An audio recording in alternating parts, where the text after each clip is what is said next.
I'm Scott Farber. The good-looking guy across from me is former New York Giant, current president of the NFL Players Association Dallas-Fort Worth chapter, the host of the Extra Point seen on this network, of course the co-host of this podcast with me, Memphis living legend. He is, of course, Larry Mallory. Good to see you, Scott, and the most important thing is that I'm a friend of mine. That's right. And you know what? As we get older, young people don't think that way. That's true. As we get older, we start to realize that. That's right. You know what? We slow down a little bit. Everything is not a rush. You know, my dad always used to say, because, here in Dallas, especially, the traffic is so awful now. It's like any other big city now. When I first came here, it wasn't like this. It was a lot smaller. But 30 years later, it's just New York, Chicago, LA, Dallas. They're all the same now. And my dad, every time he would pass a wreck, he would look at me and say, well, that meeting's not so important anymore, is it? I mean, it's a good perspective. It is a good perspective. And now I'm beginning to understand what he meant. Yeah. It's time to slow it down. Slow down. That's what I was Slow it down. What the heck? Interesting. I have to share this with you. Tell me. I have my friend Carmen Davis. Right. Her mother turns 100. Wow. In 2 weeks. Wow. And she's only 40? And Carmen is a little older than that, but she's having a party, and she read to me last night a part of what she's going to write for her mother, and a part of what she's writing for her mother was, everything is going to be okay. Slow it down. Yeah. So, That's right. That's right. When you get to that age, I guess, you really understand. Slow it down. Slow it down a little bit. That's right. All right, let me ask you a question out of the blue, and then I'll tell you why I asked you. Okay. When you get to a certain level in sports, how important is the coach really? A certain level meaning the upper levels of sports or the lower levels? Not Little League. I'm talking about major college level, pros. Yeah. How important is a coach? I think he's very important. And I think the the importance of a coach actually starts the first time you have one. And that's why I wanted to know the era. Imagine the impact that coaches have on young men, especially if they're coaches that are teaching not just winning in the game, but the type of character building and the type of follow-up. But you're going back too far now. I mean, but that's even for pros. Oh. You have to be if you don't respect your coach in the pros, then it's going to be hard for him to convince you to do the things that you're supposed to do.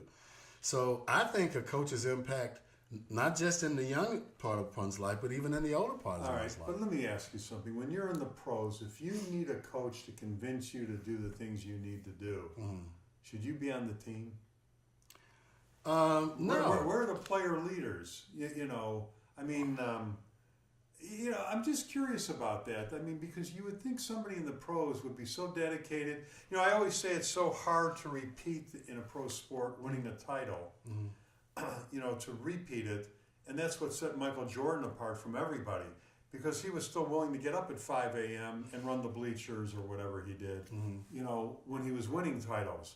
Where it always seems like you don't win the next year the title because now that I won it, maybe I don't want to get up at 4 a.m. to go start being Rocky and running those wind sprints, that you do while you're chasing the dream. So that's what I'm just wondering, how important is a coach really to these guys? Don't they know what to do? Well, yeah. Aren't they disciplined enough to do it? They know what to do, and they are disciplined, but you have, on a football team, you got 50... Personalities. Correct. Yeah. Personalities that have already somewhat defined themselves by even being in that locker room with that coach. So coaches, I think, are important even at that level because now you have a group of guys that are coming out of colleges, and we know the whole college situation that we're going through now.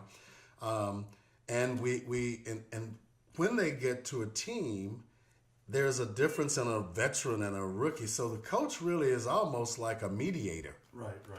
And that's across the board, even in the pros. Even in the pros, there has to be a process. There has to be a pattern. And if you look at the guy that we always talk about, which is Bill Belichick. Right. Bill Belichick has not changed the team's perspective for the players. The players change for a proven project or a proven pattern of operation. So it's still, the coach is still the leader. And at the end of the day, if you don't have that type of process, you won't win like Bill Belichick wins. I was trying to let that and of course, I didn't turn off my phone before we started because I go, nobody's going to call me this morning on my cell phone. So, but I'm not going to get up and see who it is. Okay, all right. Well, I was wondering, because you think about that. Look at it. I coached for many years, kids, youth baseball. And, you watch the Final Four or, the NCAA basketball tournament. 2 games in a row, Duke won because the opposing team with 1 second left missed the winning layup, which I never could understand how somebody that tall could miss a layup. And there's the difference. It goes in, Duke's not so wonderful. It misses, Duke goes on, and Coach K is great. You know what I mean? Yeah. So, a lot of it, to me, I always go, you make the shot that changes everything. It's like after the game, you hear about how great the team was that won, but it would have been a complete reversal of all the interviews and all the commentary of the game if the shot went in. Yeah. The other team would have won. So I just wondered, now the reason I even brought this up, Calipari, John Calipari, I love it when you take notes when I talk. I mean, well, you give out such great information. I feel so much like a professor. John Calipari, coach of the Kentucky Wildcats, was offered $48 million to coach at UCLA for 6 years. It's $8 million a year. Now he's making more than that with all of everything that he gets at the end. I saw somewhere it's probably around $9 million a year now. And he just closed a deal, or he's working on closing a deal for a lifetime coach to stay at Kentucky, which I think is wonderful. But I look at that and I go, that's an awful lot of money to coach. And I'm not, look at it. If you could get it, it's just like the players. Whatever money you could get, you take. Yeah. And you'll do your capitalistic rant. That's right. That's right. So I'm all for that. But it seems like an awful lot of money to coach. And that's why I wondered, how important is the coach really? Now, I think it's more important on the college level, maybe. You are still grooming these guys, than maybe the pro level. Now, UCLA, who offered Calipari that job, they had John Wooden from 1948 through 1975. In 1948, guess how much Wooden was paid? Nowhere near that amount. $6,000. Yeah. In 1975, his last year, he was making $40,500, which on today's money is only $175,000. So it doesn't even equate to what these guys are getting paid.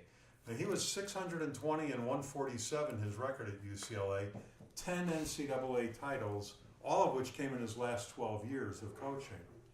So I was just curious, when I see the money thrown around for these coaches in the bidding war, how important is the coach really? And I don't know if it gets diminished at all as they get older. You tell me no. Well, to me, that's a part of a big picture. I know you've heard the conversations now we're having about the SAT and the ACT scores. Right. And how that's impacting budgets, school budgets. Right. At the end of the day, with us diving deeply into these different historical systems of process, we're finding that there are challenges in it. Yeah. And I think that the revealing of this, I think, is timely because of the millennial population. Right. We're planning, it's our time to prepare for our children's future. Right. And the conversations that's surrounding college sports now, and even professional sports, and how they're getting their money. We always talk about how in a capitalistic country, it's about capital. Right. And now that's being endemic in every part of society. Right. And when it's a part of your education, if you don't have enough money, you can't get an education. Right. That's a part of a system that America, I think, has held up to the world as something different than anywhere else. Well, I don't want us to fall back. That college with the, finding out these donations are made, kids are getting accepted because dad just gave, $5 million to the football program and all of this, it is affecting my family. My oldest, who's long out of college, was accepted to where she applied and was very happy. My next two got accepted to where they applied. They're very happy. My last one is literally the genius of the family. She's never gotten below an A, ever. And she has gotten scholarships everywhere. One college that she has on her list that she wants to go to rejected her. And she went nuts. and is still going nuts because she more than meets every criteria, and she's seeing some of her friends that she's glad they were accepted, but their class ranking was nowhere near hers. Right. Their grade average was nowhere near hers, and they say it's because they applied at a lesser college, not the same school, but a lesser major.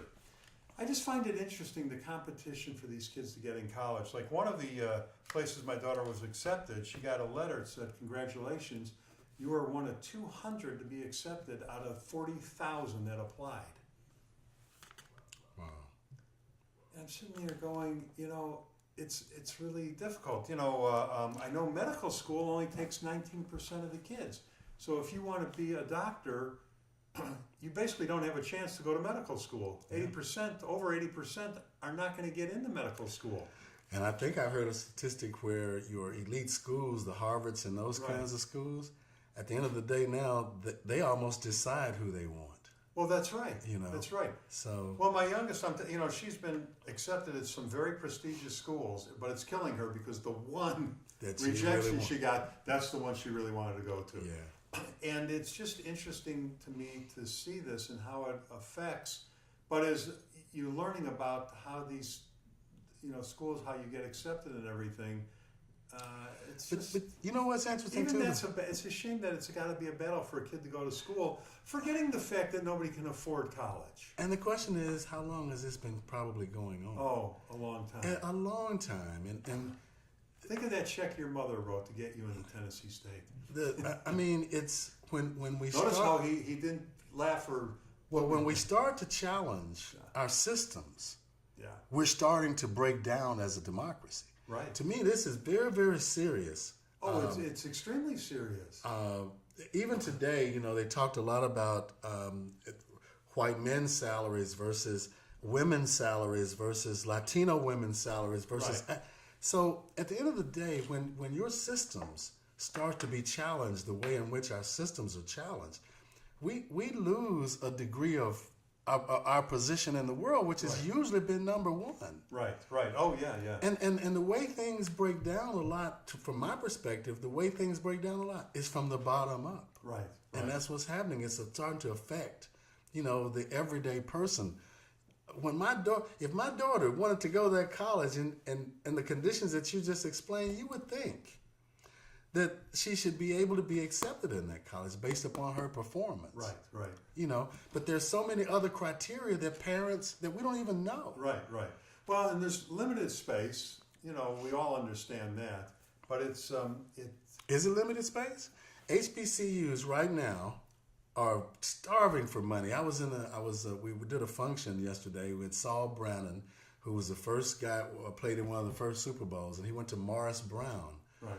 And the funding for the HBCUs is just going south, and we have Betsy DeVos in place. We don't have the type of higher up support that we were looking for.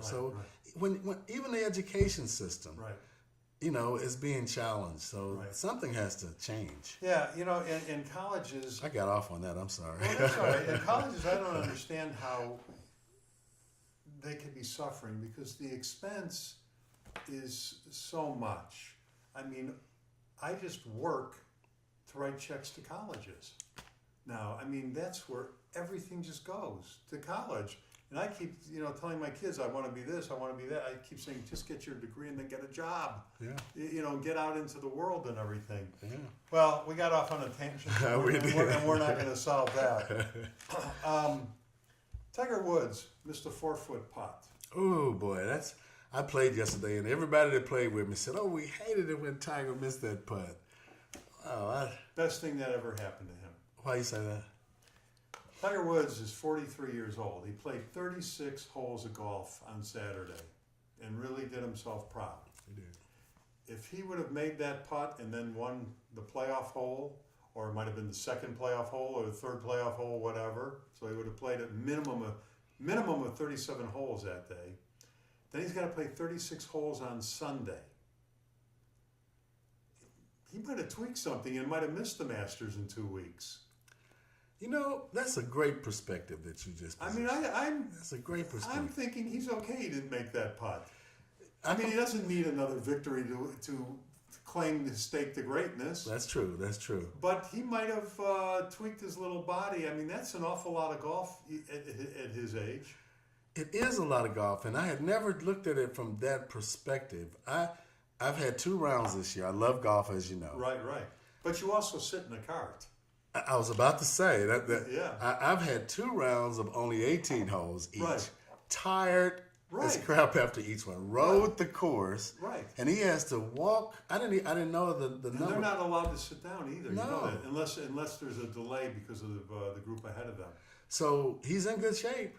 We can tell you that. Right, but 36 more holes the next day might not have been what was necessary for him. That's a good point. And then especially if he won and got to the championship round and then lost it, would it have been worth it to play those extra holes if he didn't win? Well, I've just never seen. I've not had that type of comparison shared like you just shared it, and it just gave me a different respect for not just Tiger, but for all of it. Phil is old. For them to walk that many holes is something. Well, that's why, you look at Phil Mickelson. If you look this year, he's always been in contention until the 4th round.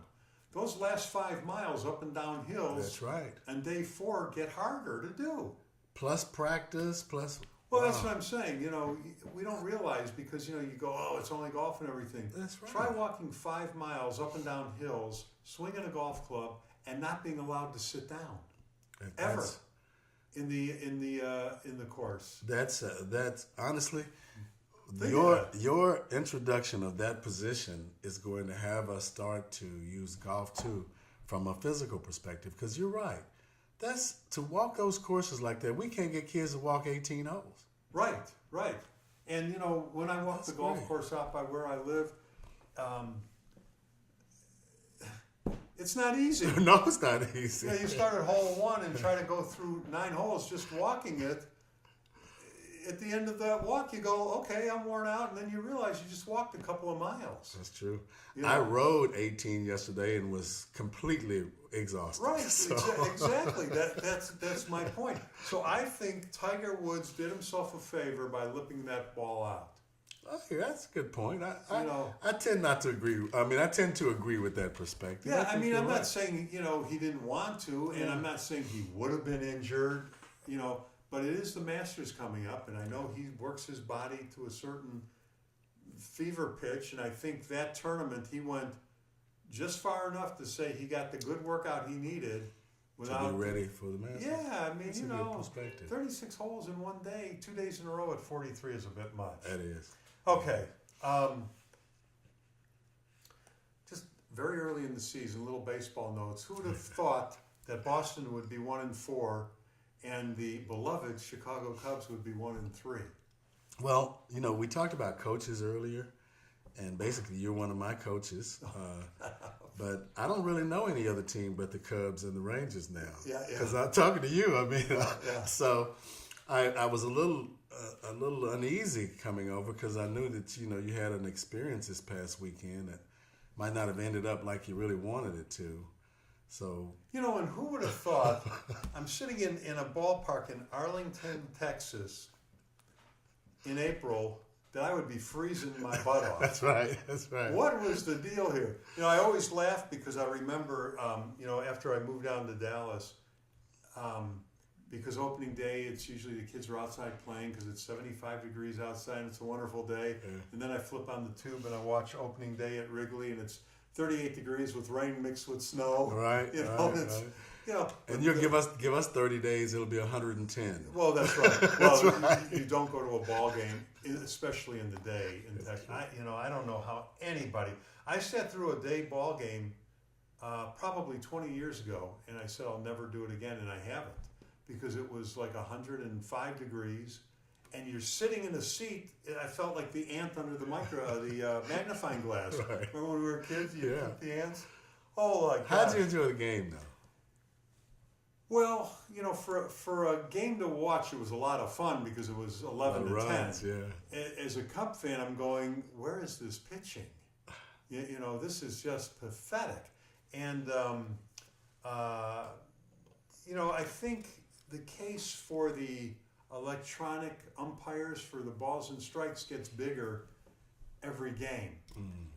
You're just seeing too many calls. The Cubs were bitching and moaning.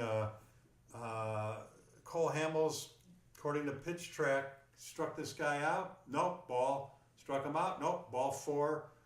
That happened a couple of times, and then the guy who hit the grand slam after 2 outs, according to Pitch Track, struck out. Nope, ball 3, and then he hits a grand slam. So, according to Pitch Track, he should have never even come to bat. Now, I'm not saying that because it was against the Cubs. You're seeing that, a lot of that. And I think the fact that they put up those boxes and you see where the pitch went is not helping the game. Can you see the pitch track on the big screen or something? Or where do you see the pitch track? Well, it's very interesting. You can't see it at the ballpark, but Jordan, my son, put it on his phone. Oh, so we're watching the pitch tracks of the Cub game, and he's going, look at that, Dad, right in the strike zone. And it's not just what's happening just to the Cubs. Don't mistake me. Right. It's happening a lot, everywhere. And so I don't think that pitch track's a good idea because it just gets you irked, Well, I was watching a sports show, and they were talking about the history of pitching, right?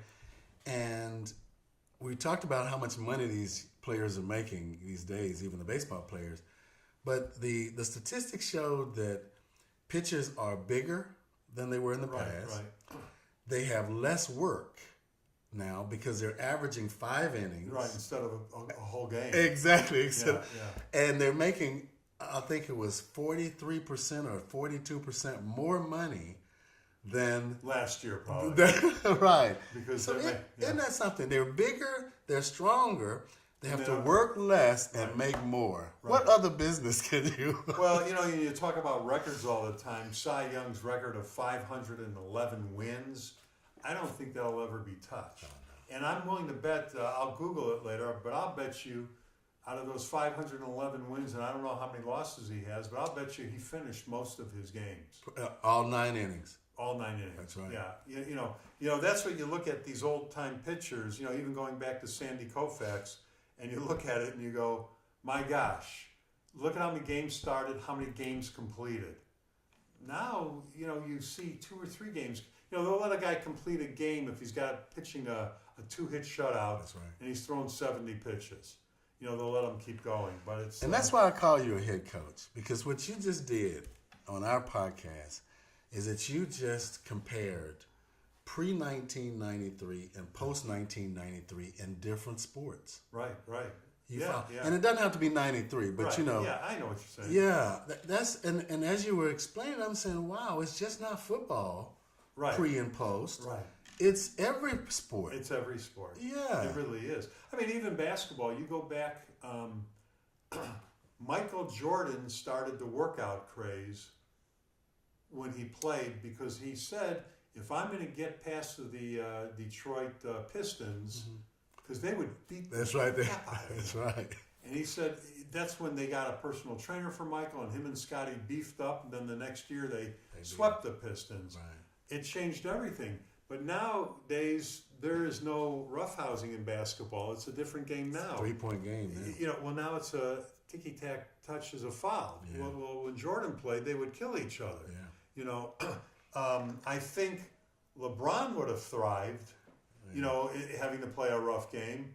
I don't know if Steph Curry would have thrived. That's a good point. In playing that rough game. So it's interesting to see how, just a generation later, how the evolution of sport. Yeah, basically. Yeah. It's amazing, All right, 2 things that we have to get to before we call it a day. Next week, we're going to be doing our podcast on the road from Nashville. That's true. We're going to be in Nashville because Larry has a big event going on. That's true. And I just can't wait to picture you walking along with Ed Too Tall Jones. We'll be taping you guys together. We might have to have 2 cameras. That's a Here's good Larry point. and here's that tooth ball. That's a good They're going to be walking together. That's a good point. These two football players. I'm sorry. No, we're very.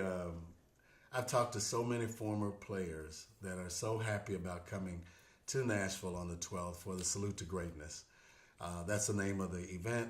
At Tennessee State. At Tennessee State. Where all you guys went to school. All of us went to school there. It'll be different eras represented, right. which I like as well.